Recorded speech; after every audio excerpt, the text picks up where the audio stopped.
मैं 29 साल का हूँ और लगभग मैं बिज़नेस करना चाहता हूँ कि सिटी में।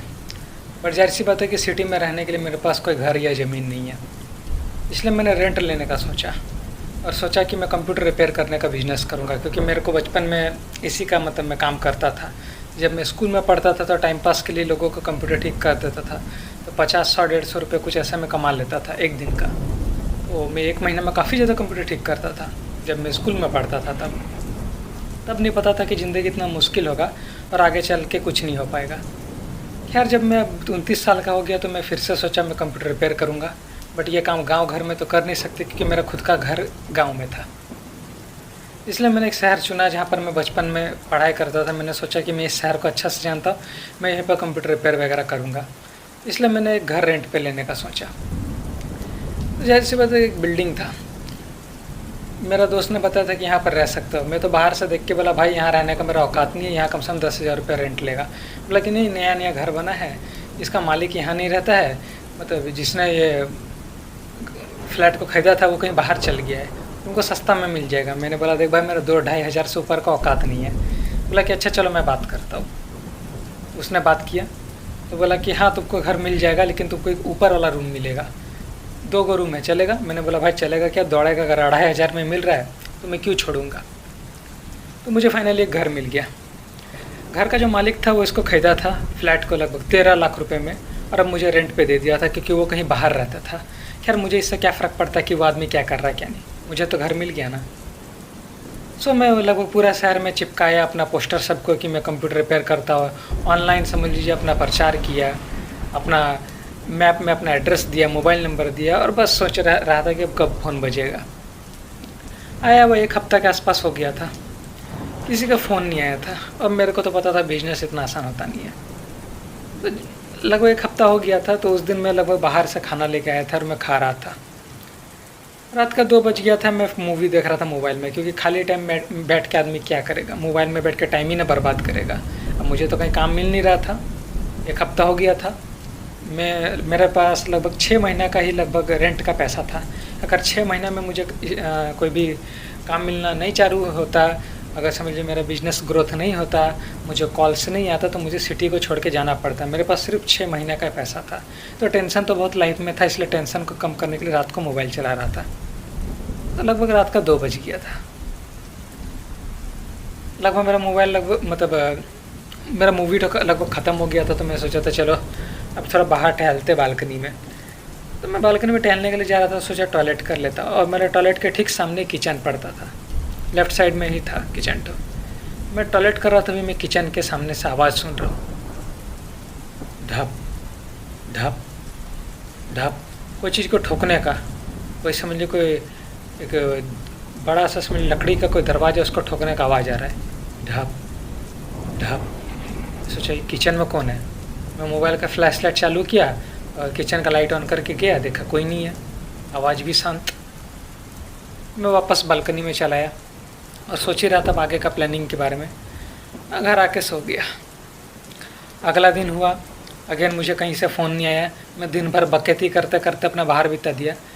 और लगभग दोपहर के टाइम बारिश स्टार्ट हो गया था। तो मैं घर ही में सो रहा था, 3 बज रहा था। तभी फिर से मैं अचानक आवाज़ सुन रहा हूँ, धप धप धप। फिर मेरा नींद खुला, मैंने देखा ये आवाज़ तो फिर किचन से आ रहा है। मैं चेक किया किचन में, अरे भाई कोई चूहा वूहा तो नहीं है। सोचा भाई चूहा का तो इतना बड़ा आवाज़ नहीं हो सकता। मैं पूरा किचन का हर एक ड्रॉर को खोल खोल के चेक किया। गैस सिलेंडर के पास चेक किया, कुछ नहीं मिला। मेरा खुद का गैस सिलेंडर नहीं था, पहले से रखा हुआ था, क्योंकि मैं खाना तो बाहर से खाता था और गैस सिलेंडर भी खाली था। उस रात में फिर सो रहा था, मूवी देख रहा था। मूवी देखते देखते लगभग रात का 1:30 बज गया। फिर मैं बालकनी में जाके अपने फ्यूचर प्लानिंग करने लगा। और घंटा कोई प्लानिंग कर पाऊँगा? नहीं, आप बताइए, घंटा कुछ कर पाऊँगा? ये करते करते 3 बज गया। मैं अपने बेड में जैसे लेटा था, तभी फिर से किचन से आवाज़ आने लगा, किसी वस्तु को ठोकने का, ढप ढप ढप। अब मैं फिर उठा। अब मैं परेशान हो गया था। मैं सोचा भाई 3 दिन से ये क्या चल रहा है, तो दिमाग ख़राब हो गया मेरा। मैं फिर किचन को चेक किया, सब शांत। मैं कान में लगभग हेडफोन लगाया, सूत गया। अगला दिन हुआ, एक जगह पे काम का फ़ोन आया। गया तो पता चला उसने कंप्यूटर का सिर्फ ऑडियो बढ़ा दिया था, और इसके लिए मेरे को साइकिल ठेल के कम से कम 4 किलोमीटर दूर जाना पड़ा। अब मैं ज़्यादा पैसा तो चार्ज कर नहीं सकता था, मैंने बोला 50 रुपये दे दीजिए, ज़्यादा पैसा चार्ज करूँगा तो मुझे फिर से काम के लिए नहीं बुलाएगा। तो यकीन कीजिए मेरा आया हुआ 15 दिन हो गया था अब मैंने सिर्फ कितना कमाया, 50 रुपये।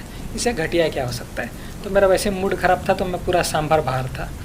रात का 10 बजे के बाद मैं घर में गया और लगभग 11 बज रहा था। मैं बिस्तर में ऐसे बैठा हुआ था, तभी मैं किचन से आवाज़ सुना, ढप ढप ढप।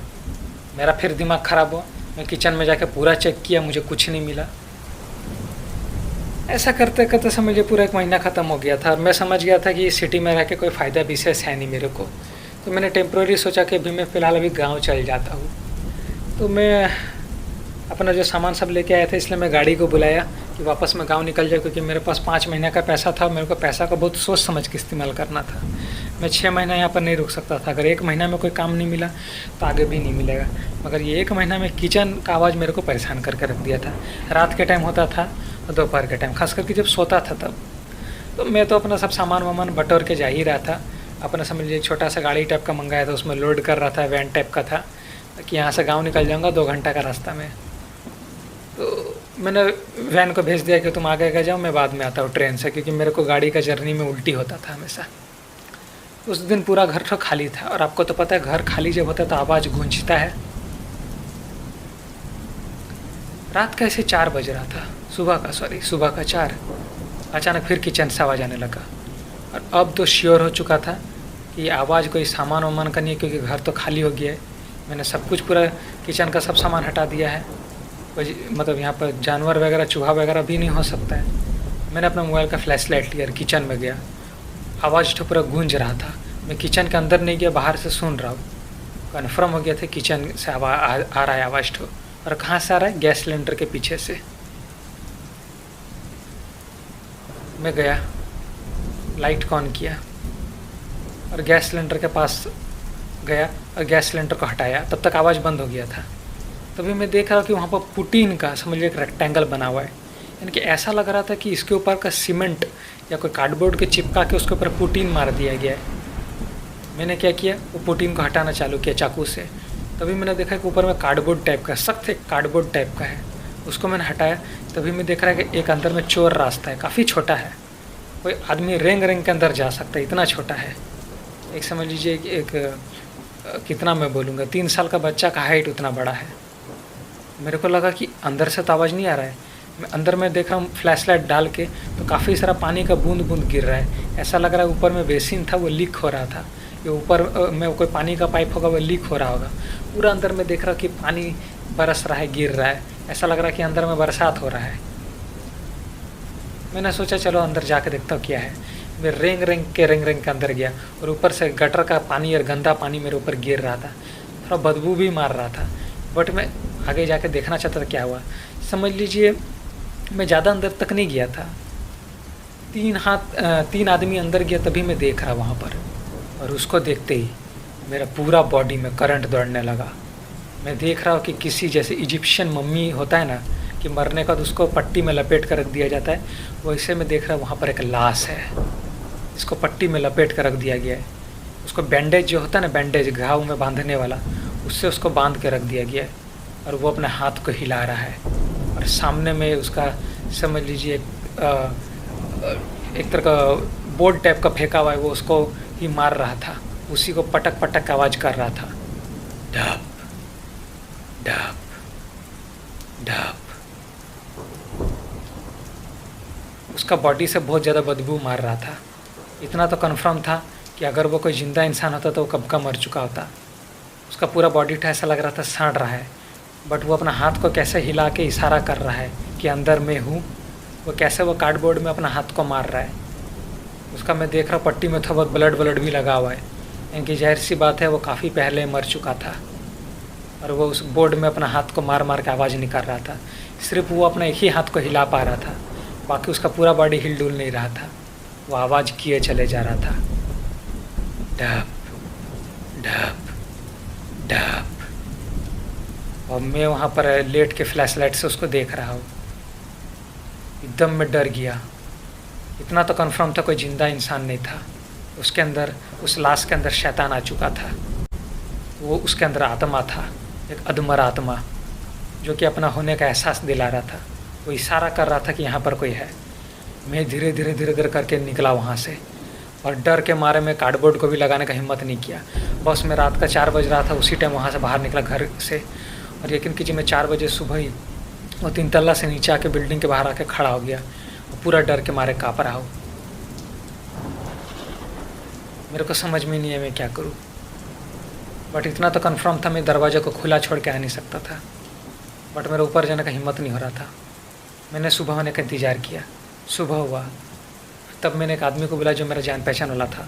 उसको मैंने बोला, भाई तू थोड़ा घर के बाहर रहेगा, मेरे को 10 मिनट का काम है। बोला क्या? बस 10 मिनट का काम है। मैं ये बात किसी को पता नहीं चलने देना चाहता था। उसको मैंने दरवाजे के बाहर रखा और दौड़ के किचन में गया। वो दरवाज़ा को बंद किया, ऊपर में पुटीन को दोबारा मार दिया, गैस सिलेंडर को रख दिया ताकि किसी को इस बारे में पता ना चले कि मुझे पता है कि अंदर एक लाश है जो कि जिंदा लाश है। मैं वहाँ से भागा अपना दोस्त को लेके, किसी को इस बारे में नहीं बताया, और मैं गांव में चला आया। फिर मैंने पता करना चालू किया वो घर किसका था। तब मुझे पता चला जो घर का मालिक था, जिसने इस फ्लैट को 13 लाख रुपए में ख़रीदा था, उसकी बीबी 1 साल पहले कहीं गायब हो गई थी। उसने दूसरा शादी कर लिया था। उसको अपने पहला बीबी से बहुत सारा पैसा मिला था, 8-9 लाख के आसपास। उसके बाद उसने दूसरा शादी कर लिया उसके बीबी के गायब होने के बाद। मैं समझ चुका था उसकी पहली बीबी गायब नहीं हुई थी। इसने उसको मार के वहीं पर किचन में दफना दिया था। शायद पैसा का लालच में उसने उससे शादी किया था। खैर ये बात मैं भूल नहीं पाया 2 महीना तक। अब मैं दोबारा कोई रेंट वाला घर में शिफ्ट होने के लिए बहुत डर रहा था। इस घटना का 6 महीना हो गया है।